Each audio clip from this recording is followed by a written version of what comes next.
One evening I was sitting on the couch, just relaxing, watching TV, and it was a typical talk show where they try to debate the issues. And that night they had a conservative on, right-wing Republican, and they were talking about the Founding Fathers and the gay rights struggle. And they said, the Founding Fathers didn't find this country for those kind of people. Well, to me, that was a challenge. As sitting there, I decided to take that on the challenge.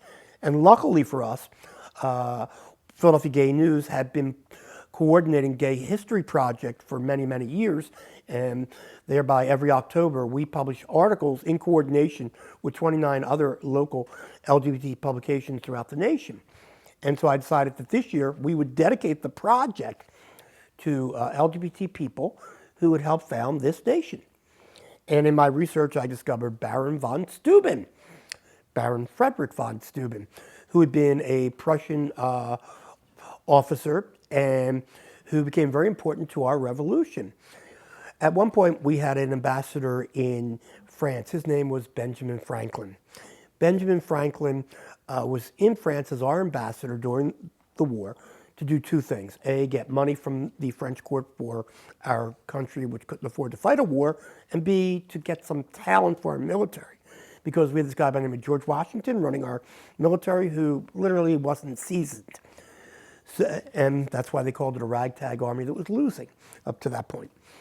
So Franklin interviewed von Steuben because he had had success in the various German states.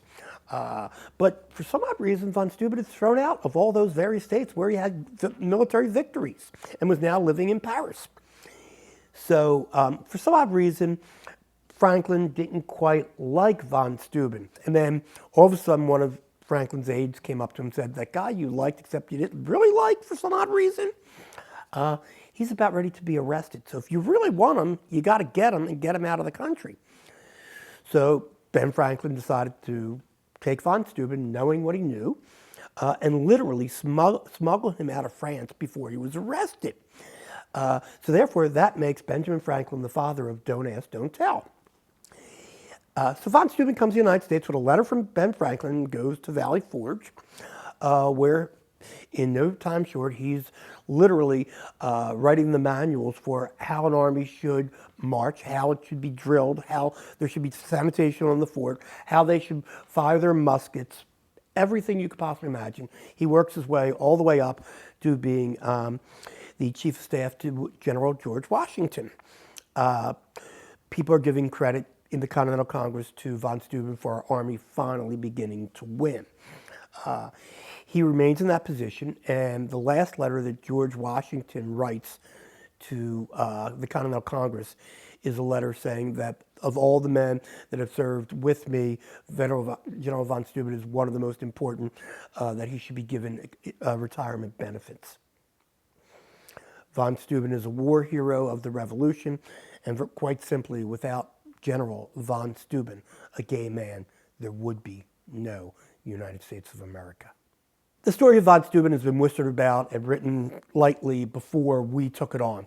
But what we did was deep research, and we found some things that have never been unearthed before, including the writings of John Adams, who worried about his son who had left his wife and was living with von Steuben.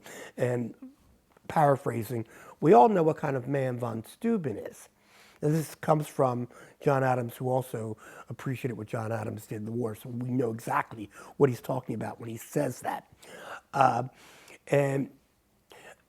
So when we first published it, some people on the fringes of historians tried to discount it.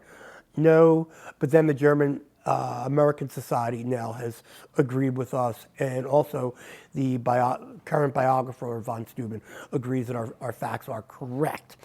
His book is called The Drill Master of Valley Forge. And we've offered a $10,000 reward for anybody willing to debate the issue with us, and they'll have to put up $10,000, we'll put up $10,000, and whoever loses the debate, the other person gets to decide where their $10,000 is going to which nonprofit. No one has taken up the challenge after